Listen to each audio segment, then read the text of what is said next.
Every year, anime gets louder, flashier, and way more chaotic. But hidden behind all that noise, a few isekai don't just look good, they hit different. New worlds, dark secrets, broken powers, and stories that pull you in so hard you completely lose track of time. So buckle up, because today we're counting down the best isekai anime of the year. No filler, no fluff, just the ones that truly delivered.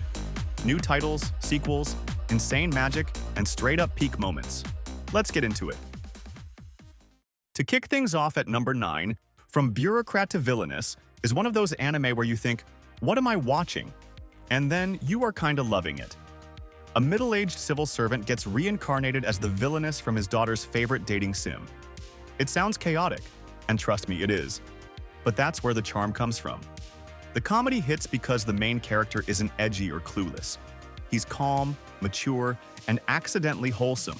It's light, cozy, and way more unique than people give it credit for.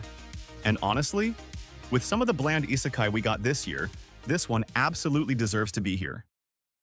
On number 8, if you're looking for a calm, cozy isekai instead of another action-heavy one, Kakurio is a perfect choice. The story follows a college student who ends up in a hidden realm full of spirits after a sudden twist. Instead of freaking out or relying on power-ups, she chooses to adapt, work, and find her place in this strange world. The world building is easily one of its strongest parts. Folklore creatures, spirit culture, and a mysterious inn that feels soothing just to watch. And our girl really carries it by staying kind, confident, and grounded, instead of falling into typical isekai tropes. It's relaxing, warm, and incredibly easy to binge this year. On number 7 is A Wild Last Boss appeared, and it's one of those shows that doesn't waste time. It dives straight into the action. A gamer gets isekai'd and wakes up as his own overpowered MMO character, a legendary final boss who vanished centuries ago. This anime goes all in with huge cinematic battles, wild power scaling, and animation that looks way better than you'd expect. The world feels massive, mysterious, and the soundtrack? Absolute gold. It makes every fight feel even more epic. But yeah, it's not perfect. Our main character is ridiculously strong, so some fights kinda lose the tension.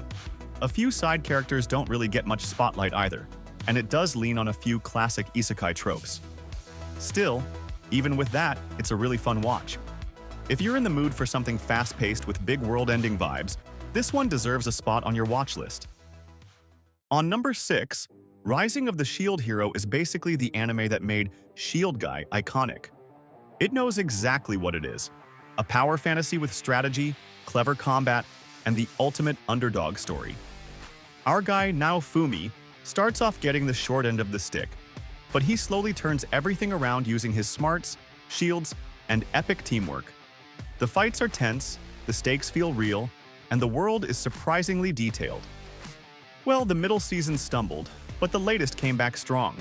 Not quite Season 1 magic, but definitely a solid ride with strategy, growth, and those satisfying moments that remind you why underdog stories hit so hard. If you love watching someone climb from zero to respected hero, this one's still worth watching. On number 5, My Status as an Assassin obviously exceeds the heroes is exactly the kind of over-the-top isekai that's both fun and frustrating. You know, cast aside and suddenly OP. Pretty much standard isekai stuff. From there, he dives into conspiracies, aura farming, and non-stop action, showing off his insane skills at every turn. Visually though, this show goes hard. 90s-inspired art, rich colors, and that dark, gritty atmosphere really pull you into every intense moment. But it's super fast-paced, and sometimes fails to give Akira much real depth. If you're here for the story, maybe skip it. But if you just want slick fights, overpowered abilities, and chaotic energy, this one's a guilty pleasure worth watching. Turn your brain off, enjoy the madness, and let the flexing carry it. On number 4, the water magician follows Rio, who's craving a slow life, yet his mastery of water magic makes that slow life nearly impossible. It's not all about dragons or monsters. It's about him finding his place in a world that keeps pulling him into it. Right off the bat, this show is just really easy on the eyes. The characters are instantly likable, while the soft watercolor-style animation mixed with a dark, immersive atmosphere really pulls you in. Also, viewers really loved Rio's friendship with Abel, which adds humor and charm, and some side characters even steal a bit of the spotlight.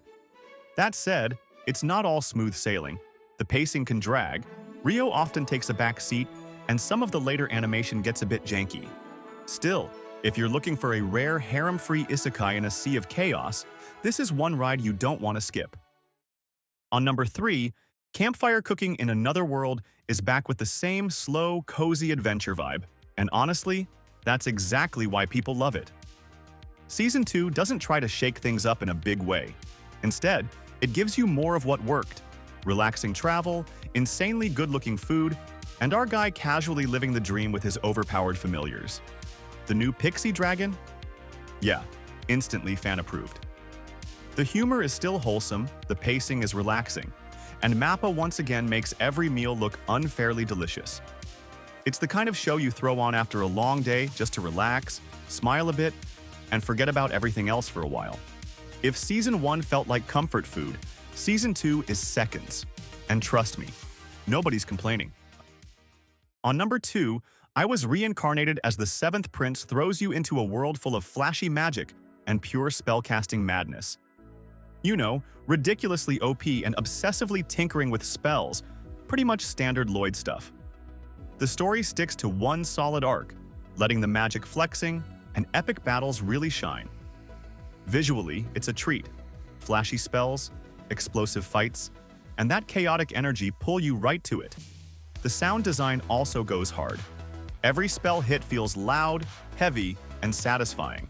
But yeah, pacing drags sometimes, side characters barely get attention, and some fan service quirks still linger. If you're here for plot depth, look elsewhere. But if you want non-stop action, insane spells, and unreal magical chaos, this is your gem right here. On number 1, Lord of Mysteries throws you headfirst into a dark, twisted world from the very first episode. The story is clever and unpredictable, packed with secrets, mind-bending twists, and mysteries that make you question everything you thought you knew. What really makes it hit different is the atmosphere. There's always this feeling that something is off, like danger is hiding just outside the frame.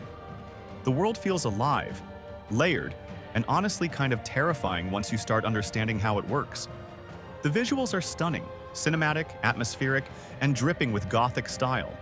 If you're craving a dark fantasy that's smart, stylish, and endlessly engaging, this is the beginning of something huge. And that wraps up our list of the best isekai anime we got this year. If one of your favorites made the list, smash that like button, drop your thoughts in the comments, and don't forget to subscribe for more upcoming anime breakdowns and recommendations.